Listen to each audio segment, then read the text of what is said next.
Les amis, aujourd'hui je vous retrouve pour vous présenter le PXN V99. Pour ceux qui s'en souviennent, je vous avais déjà présenté il y a un petit peu plus de 2 ans un volant de la même marque, le PXN V10, d'ailleurs qui avait intéressé pas mal de monde déjà parce qu'il était pas cher, et puis surtout qu'il proposait un pack complet, donc vous aviez le pédalier, la boîte de vitesse et le volant. Et ben on retrouve la même recette avec ce modèle V99 que je vais déjà déballer dans un premier temps, on va le découvrir ensemble. Alors dès qu'on ouvre le colis, on tombe directement sur la roue, donc une roue en cuir de 30 cm, donc un petit peu plus grande que le modèle V10 qui en plus était en Alcantara.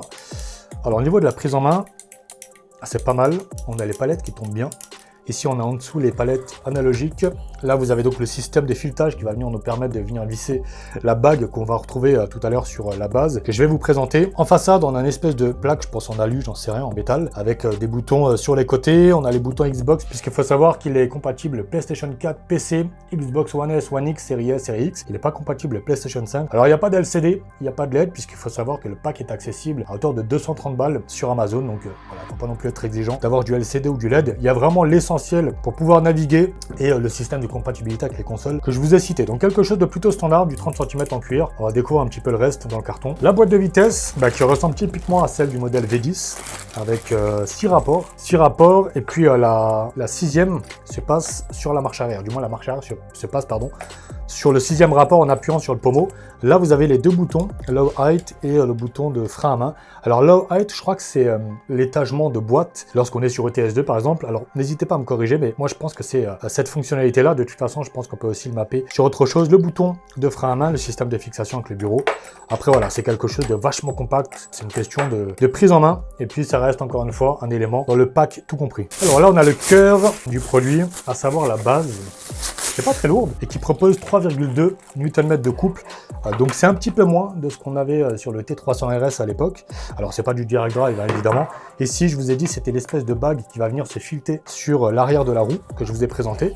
Là on a une espèce de plaque qui a l'air d'être fixée déjà sur la base, qui va nous permettre ici de gérer l'inclinaison. Si admettons on trouve qu'il est trop à plat, ça nous permet de pouvoir l'incliner avec différents niveaux. Et puis cette plaque là je pense qu'elle est faite pour pouvoir faciliter la fixation sur le bureau. On verra un petit peu tout à l'heure comment ça se présente. À l'arrière, on a le bouton qui nous permet de gérer la rotation de 900 degrés à 270, mais via l'application, on va pouvoir évidemment choisir la rotation qu'on souhaite entre 270 et 900 degrés. Donc ça, c'est quelque chose qu'on va pouvoir optimiser. On peut être à 540, 360, 720 et 900 degrés. Donc plus traditionnellement, les rotations que l'on connaît. Alors ici, c'est pour la boîte de vitesse, le pédalier, l'alimentation, et là, on va pouvoir y connecter une manette sur la base, donc l'USB, qui va venir se connecter sur le PC. Alors là, on est sur du full plastique. La plaque de fixation a l'air d'être en métal. Je vais le fixer tout à l'heure, on verra un petit peu en termes de rigidité ce que ça donne. Alors là, c'est ce qui va nous permettre de fixer la base sur le bureau. Donc ça, on verra un petit peu comment ça se gère. Ici, on a donc toutes les connectiques. Donc on va retrouver aussi la range pour la boîte de vitesse. Donc les vis de fixation. On a de l'USB-C, USB. Ça, c'est les câbles qui va nous permettre de connecter le pommeau de vitesse directement au PC et non pas sur la base. Ce câble-là va nous permettre de connecter la boîte de vitesse directement sur le PC. Et celui-ci va nous permettre de connecter la boîte de vitesse directement sur la base. Là, c'est donc le câble d'alimentation qui va venir se connecter à l'arrière de la base. Et enfin, le pédalier qui est très léger. Alors, je le voyais dans l'emballage, dans l'illustration, avec un espèce de motif en bleu. Je croyais que c'était de la lumière, mais en fait, non, c'est juste le design du pédalier qui est full plastique. Ah oui, il est vraiment full plastique.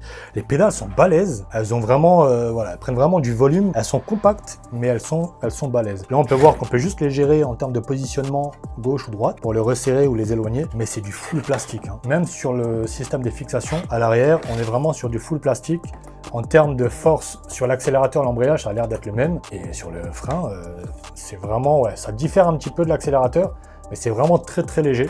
J'ai vraiment l'impression qu'il y a limite une force, ouais, on est très légèrement un peu plus dur sur la pédale de frein, mais on a quasiment la même résistance, ouais, on a quasiment la même résistance entre l'accélérateur et l'embrayage, et puis vraiment légèrement plus dur sur la pédale de frein. Au niveau des réglages, je ne sais pas si on peut régler l'inclinaison, parce que là on voit qu'il y a deux vis sur les côtés, mais j'ai pas l'impression qu'on puisse régler cette partie-là. Je verrai de toute façon sur l'usage, je dévisserai un petit peu ce qu'il y a sur les côtés. Je pense que c'est peut-être juste pour les maintenir. J'ai pas l'impression clairement qu'on puisse les régler, mais je verrai ça un peu plus en détail.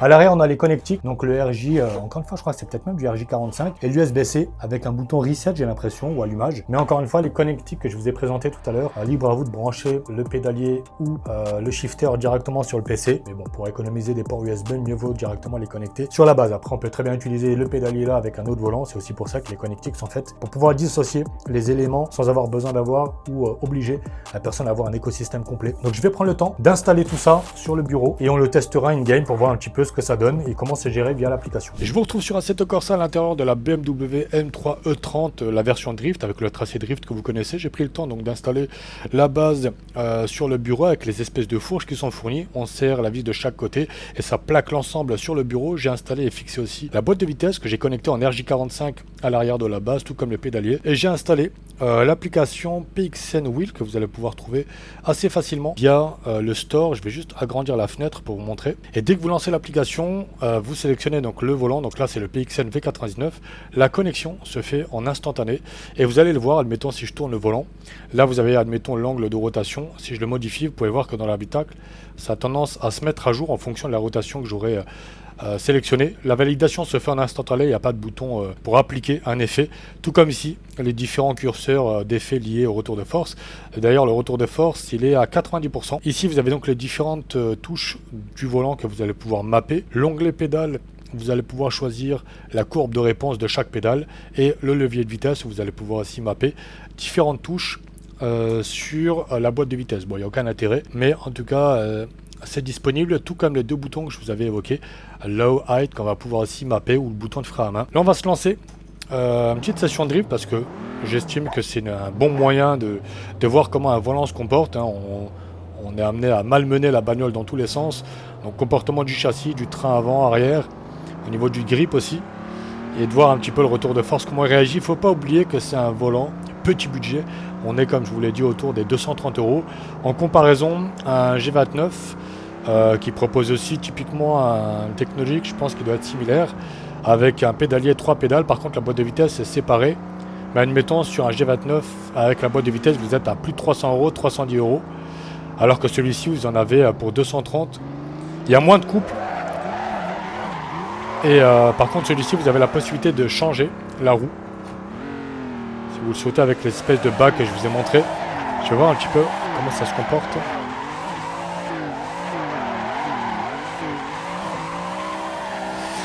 Franchement, c'est plutôt pas mal. C'est vraiment pas mal. Vous voyez, ça fait vraiment le taf. Quelqu'un qui veut vraiment se lancer comme ça, se mettre un gros billet sur un volant, il peut être amené à faire ce que je fais. Il est bon en drift, évidemment. Alors, je suis un peu rouillé, moi. Alors, on va essayer de voir en termes de précision ce que ça donne. On va essayer de tourner juste là. Si on arrive à placer la voiture comme on le veut, on va essayer de rester close.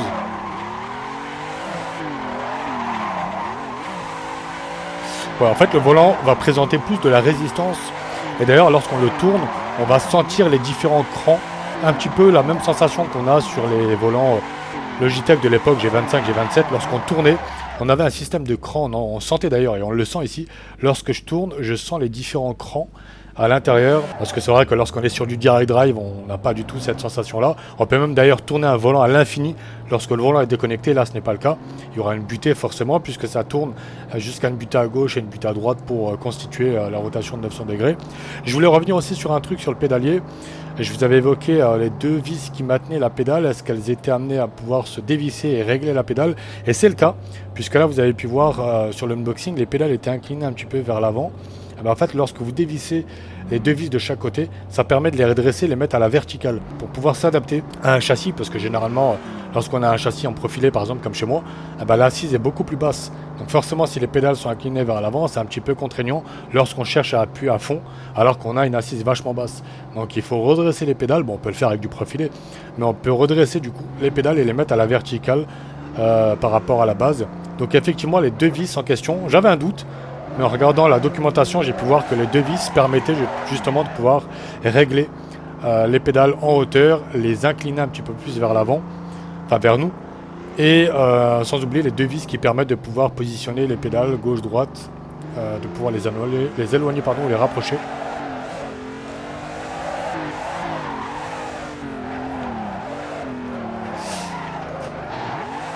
Et pareil, le pédalier, ça fait le taf. Ça fait littéralement le taf. On sent quand même une légère, très subtile, une différence très subtile, pardon, entre l'accélérateur et l'embrayage au niveau de la résistance. Le frein légèrement plus dur, mais rien de fou. Moi, j'ai l'impression clairement d'avoir un pédalier T3PR. Hein. Et chez Trustmaster, on a plus ou moins la même chose. C'est pour ça que je vous ai dit que ça peut être un très bon volant si vous voulez vraiment pas mettre énormément d'argent. En comparaison avec des premiers volants qu'on avait testés.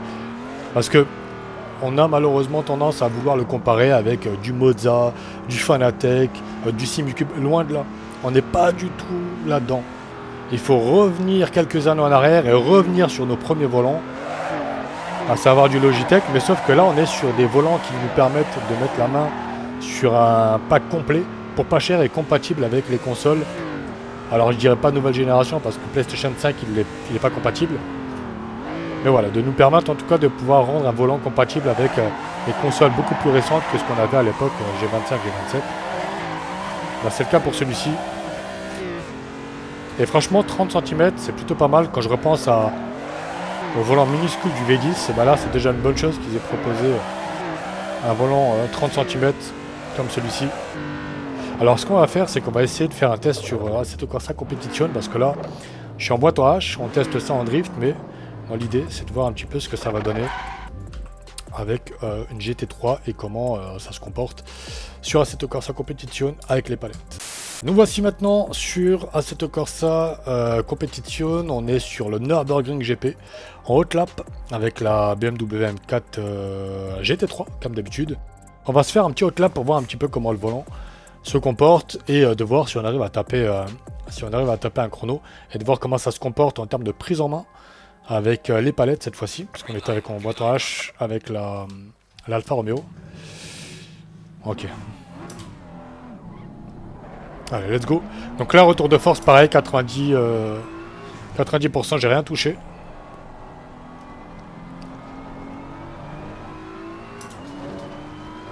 Ok. Là déjà on attaque le vibreur. Ça fait bizarre de retrouver des sensations similaires à ce que j'avais à l'époque avec mon G25, G27. Parce que là le volant en fait, il vibre en fait. On sent les vibrations lorsqu'on monte sur le vibreur. Pareil là au niveau de la direction, ce que je sens, c'est on va dire une résistance constante. Comme une charge à chaque fois que je tourne le volant. Ouais d'accord. On repassera pour le haut lapin. Je suis en train d'essayer d'expliquer. J'ai carrément oublié mon point de corde. Mais bon. Alors là, j'ai oublié de... J'aurais peut-être dû le serrer un petit peu plus sur le bureau. Parce que c'est vrai qu'en GT, j'ai tendance à être un petit peu plus crispé sur mon volant lorsqu'on cherche à faire du hot lap. Je maintiens le volant un peu plus fort, donc ça a tendance à bouger un petit peu. Après, j'avais pas envie de péter le truc. On entend du plastique dans tous les sens. J'ai peur de le casser. Alors, on y va progressivement. Franchement, c'est pas déconnant. Après, encore une fois, le volant ne fait pas le pilote. Hein, loin de là. J'ai encore cette anecdote de Rafa et son T300 qu'on n'arrivait juste pas à suivre. Alors qu'on avait du Heusinkveld, du Fanatec, tout ce que tu veux. Le volant ne fait pas le pilote. C'est une question de confort.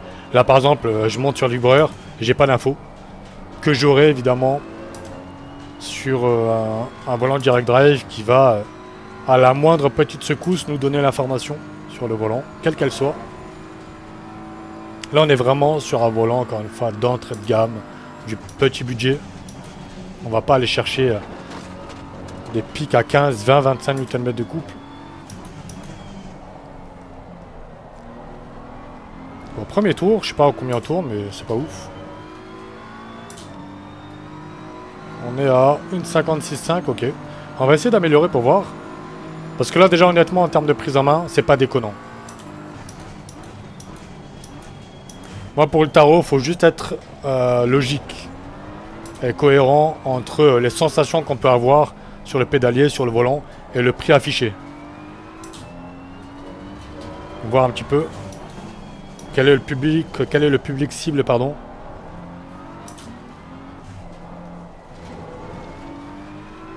Et voyons, on peut quand même attaquer sans trop de problèmes. Ça, c'est vraiment un volant, on va dire, pour mettre à jour les volants à l'ancienne avec une compatibilité sur des plateformes plus étendues. C'est clairement ça. Parce qu'on a typiquement une technologie qui existe depuis belle lurette. Sur les modèles Logitech, notamment le TGT. Non, pas le TGT, pardon. Le Logitech GT, là. Grand Turismo avec l'espèce de molette et puis le sélecteur de vitesse qui était fixé à la base. Bon, si on arrive à taper à 1,55, c'est pas mal. 1,55 et des pètes.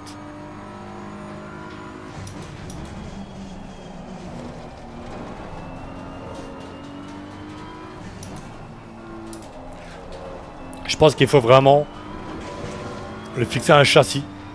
Parce que sur un bureau, j'ai l'impression qu'il faut vraiment serrer comme un bourrin. Et lorsqu'on est en GT, on a tendance des fois à avoir envie d'une grosse valeur de retour de force. Et du coup, on aura tendance à forcer en contrebraquant. Et ça risquerait de bouger l'ensemble.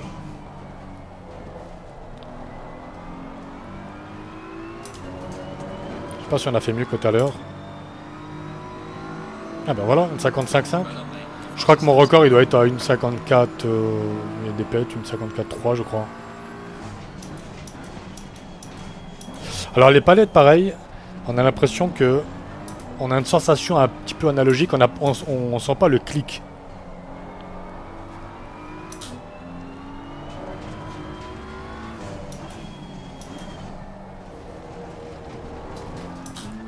T'imagines, je suis plus rapide que mon Fanatec. Bonjour au vent Fanatec, très peu utilisé. Tu rigoles quoi, je l'ai saigné.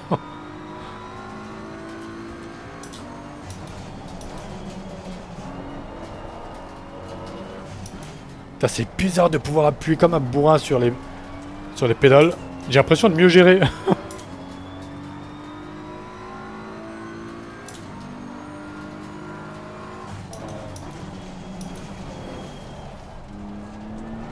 Le dégressif, c'est pas déconnant. Hein.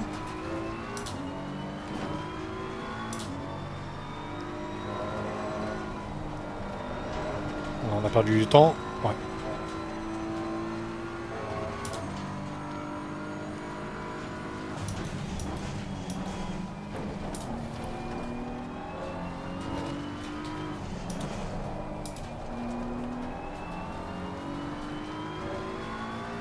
On a perdu grave du temps là. De toute façon, on va clôturer là-dessus. Et pour clôturer, honnêtement, pour moi, il vaut son tarot. Hein. Il vaut le prix et ce à quoi on peut s'attendre lorsqu'on est amené à le tester sur Assetto Corsa en boîte H ou sur Assetto Corsa Competition avec les palettes. Ouais, là j'ai vraiment fait de la merde vers la fin. Et on n'aura pas l'occasion d'améliorer.